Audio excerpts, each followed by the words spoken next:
All right, y'all. Today we're talking about 10.2 congruent chords.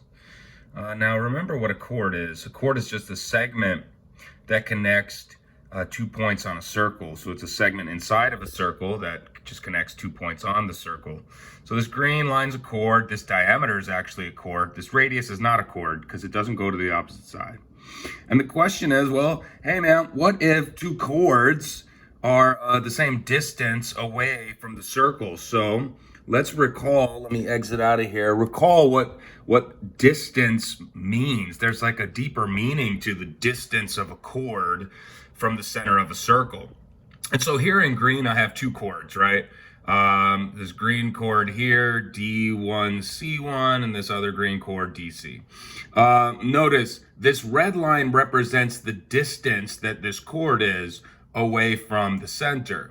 Now, the only reason why this line represents distance is because, well, this is a right angle. I guess what I'm getting at is the line of distance has to be perpendicular to the chord.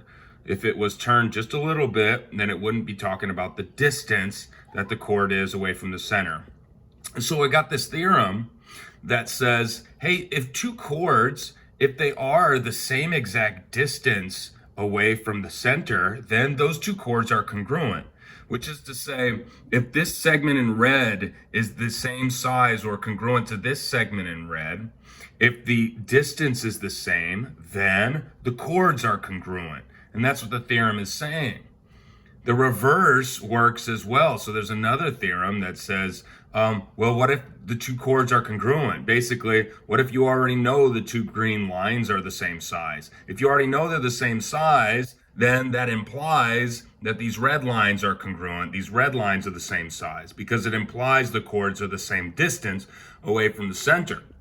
So let me get back to the PowerPoint here. And so that's where we're going with this next theorem. If two chords, and here, let me just move to this. If two chords of a circle, BA and CD, if they are equidistant, that word equidistant means that this segment XP is congruent to YP. That means these chords are equidistant from the center because this distance is the same. If the distance is the same, then the chords are congruent. So the theorem says, hey, if XP congruent to YP, then what can you say? AB is congruent to CD because there are two chords.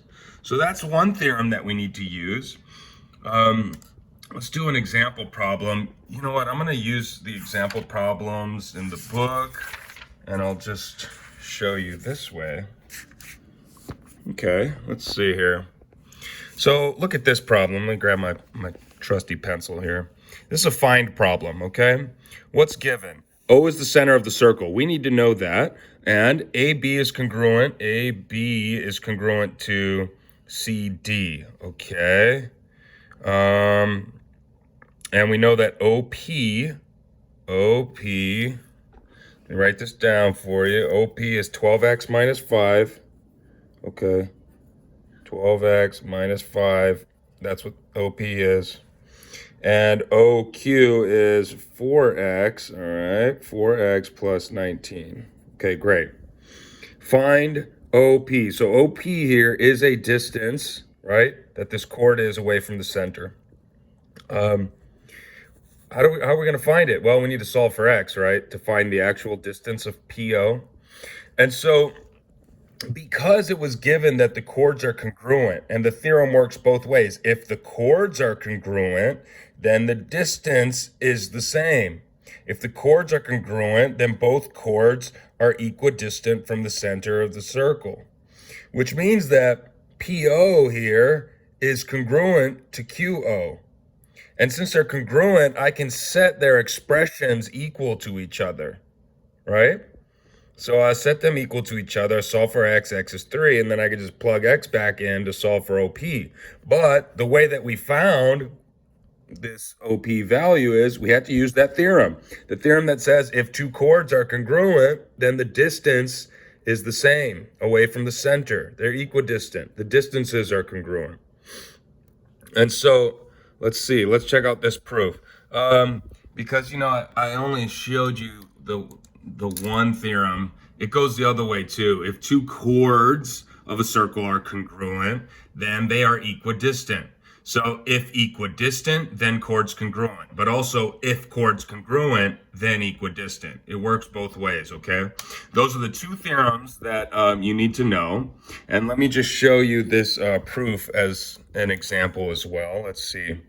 ABC, here's the proof. ABC is isosceles with base AC, which means that if it's isosceles, AB here is congruent to BC. Well, notice those things are chords.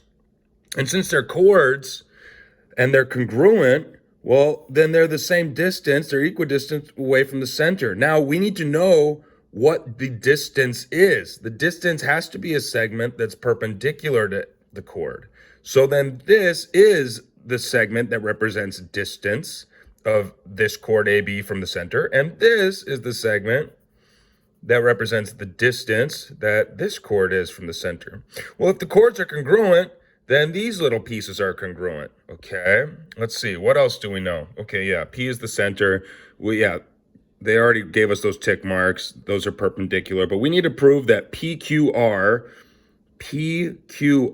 is isosceles. Well, we can do that now. All we need to do is use that theorem to prove that PO is congruent to PR.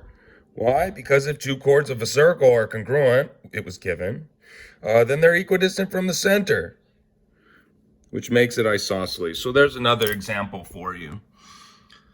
One was a find problem, one was a proof. Yeah, that's it really. Homework, page 447, 1 through 7. All right, let me know if you have questions.